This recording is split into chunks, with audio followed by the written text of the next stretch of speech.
Welcome to life saver tutorology unit 16 यानी electromagnetism के numericals करने वाले हैं क्लास 10 कराची बोर्ड। ठीक है जी। अब ये है रेड्यूस सिलेबस से, तो इसमें सिर्फ और सिर्फ दो न्यूमेरिकल हैं, क्वेश्चन नंबर 3 बुक के क्वेश्चन नंबर 1 और क्वेश्चन नंबर 3। तो आइए स्टार्ट करते हैं बिना वक्त को ज़ाया किए हुए। अगर आप नए हैं तो चैनल को लाइक और सब्सक्राइब करना ना भूलें। न्यूमेरिकल नंबर 1 में कहते हैं a wire carrying 4 ampere current and length of 15 centimetre between the poles of a magnet is kept at angle of 30 degree to the uniform field of 0.8 Tesla. Find the force acting on the wire. ठीक है जी।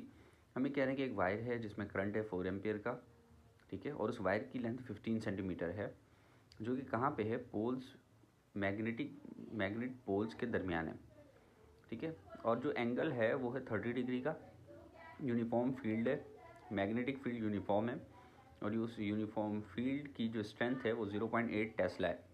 कह रहे हैं find the force acting on the wire. Wire पे लगने वाली force find करें। हमें पता है कि जब एक करंट कैरिंग कंडक्टर को मैग्नेटिक फील्ड में रखा जाता है तो उस पर फोर्स लगती है, ठीक है।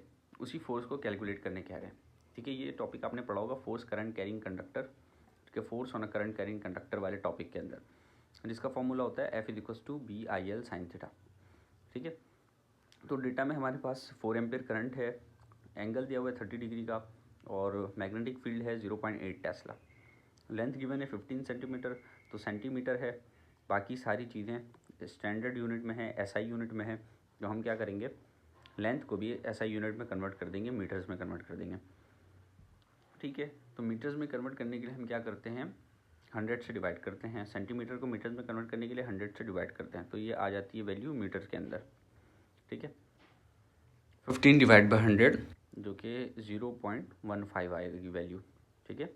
अच्छा जी, हमें फाइंड करना है फोर्स, तो आइए फॉर्मूला लगाते हैं। F=BIL sin थीटा, ये फॉर्मूला लगाया हमने, ठीक है। वैल्यूज पुट करते हैं। B की वैल्यू 0.8 है, ठीक है। I हमारे पास 4 एम्पियर का था, L हमारे पास 15 सेंटीमीटर का था, जिसे हमने मीटर में कन्वर्ट किया, 0.5 आ गया। sin 30, एंगल हमारे पास 30, sin 30 की वैल्यू निकाली, 0.5 आ गया, ठीक है। इन सब को आपस में मल्टीप्लाई किया है तो 0.48 आ गया, ठीक है। अब इन दोनों को मल्टीप्लाई किया तो हमारे पास फाइनल आंसर आ गया 0.24 न्यूटन का, ठीक है। यानी कि जो करंट कैरिंग कंडक्टर था जिसमें 4 एम्पियर करंट था, ठीक है, जो कि मैग्नेटिक फील्ड में प्लेस है, तो उस पर जो फोर्स लग रही है वो इतनी फोर्स लग रही है, ठीक है।